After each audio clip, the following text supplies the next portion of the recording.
في افريقيا فقط حتى على مستوى العالم. المنتخب المغربي حاليا يعد من افضل المنتخبات، باش ما نبالغش على مستوى العالم. اصنف المغرب من 10 الاوائل حاليا.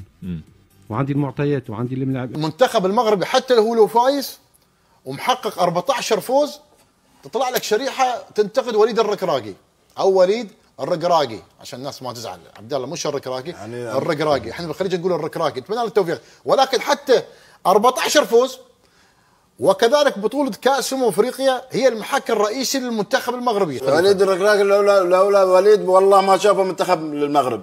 اللي قبل الوليد كان المنتخب المغربي لا بطولات افريقيا ولا كأس العالم ولا له حتى قيمة. الفترات اللي طافت حتى اللعيبه اللي ينتدبون من المنتخب عبد الله خلال هيك الفتره ما كان عنده طموح يوصل المنتخب ولا هي كلها اعتذارات.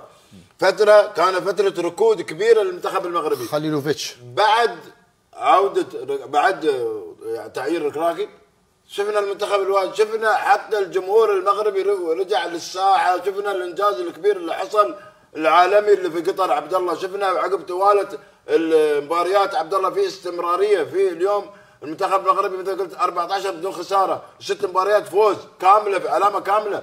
هذا مؤشر شو ابو خليفه؟ مؤشر تطور الفريق قاعد يصعد. وبعدين انت كيف تنتقد مدرب ناجح؟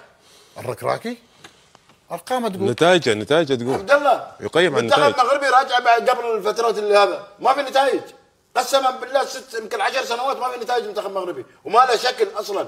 تعال شوف لما رجع المنتخب القيمه والهيبه المنتخب المغربي الركراكي عمل كبير مع مساعده رشيد بن محمود. عمل جبار، شغل مميز عبد الله. ما عليه المنتخب المغربي يشيبون لو يغيرون تجيب مدرب اجنبي والله ما يحقق النتائج اللي حققها الركراكي. طيب الله بسمع مع الضغوطات مع اللعيبه على مستوى كبير اليوم، على مستوى الاجانب المحترفين اللي على مستوى عالي. مش كل مدرب يقدر ينجح عبد الله. من 10 الاولين على مستوى العالم.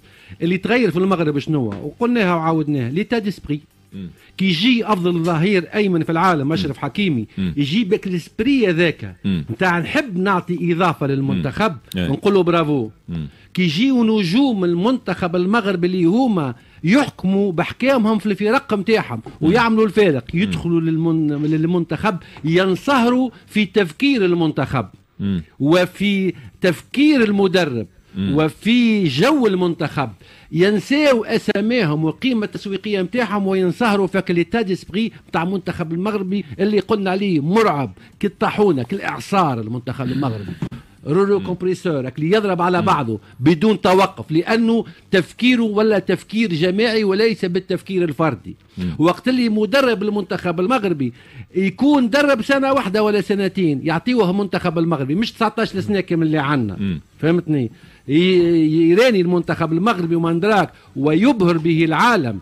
وقت نقولوا شابو. التواضع من شيم الكبار. شنو قال هو بعد الماتش؟ وقت اللي الركراكي يتكلم يقول انا استفدت من ملاحظات المحللين وانتقاداتهم اللي كانت انتقادات لاذعه، قول استفدت وحاولت اني نصلح. شوف الفرق بين الثرى والثريا. قال شكرا لكل الانتقادات التي ساهمت وكانت سببا في تصحيح يا ولدي المعبي ما يقربعش ما يقربع كان الفارغ لا اكثر ولا اقل، وربي يهدي من خلق به.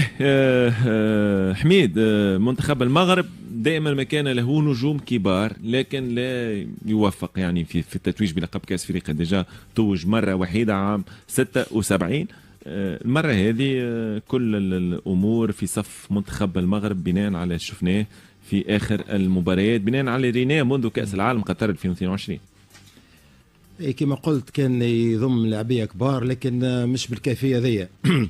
هذيا معناها عندهم توا ما شاء الله فيه لاعبيه كبار برشا. قبل كانوا الناس مدربه تيمومي فهمتني ما كانوش معناها الكميه. اما توا تشوف اللي يلعبوا كل فريق يلعبوا في جمعيات كبار، في كما قال لك باريس سان جيرمان، يلعب في ريال مدريد، مانشستر يونايتد، فهمتني مانشستر يونايتد فهمتني.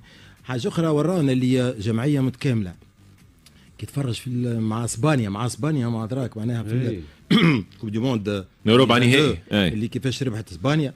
كما قال سبير هو العقليه اللي بالفائده العقليه. ثاني حاجه المسؤولين لونترونور لو ديالوج اللي يصير ما بيناتهم.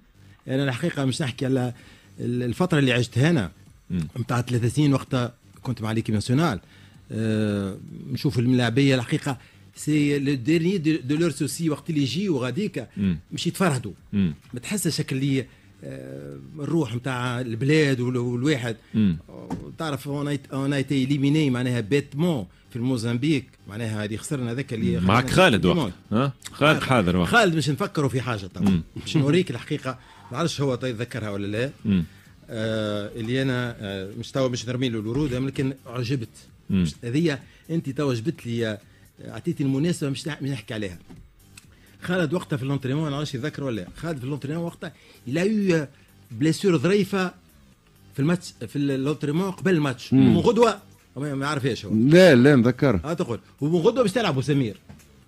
انا ديما نقول بكري بكري حتى كي كنت في كنت جو دوا دوني ليكزامبل اونسيان جوور سيتي اون بريميير مش واحد يدخل بيرو فيدرال هو وقتها صارت له شويه بلاسور يبان قام الصباح يجري في الكلوار باش يحضر روحه ما رانيش هو لا ما نتذكرها في اللقطه دي ما رانيش يبان شد عضلي قام الصباح يجري يعمل فيه سي في الكلوار حتى واحد ما راه انا ريته مش يوريك العقليه خاطر هو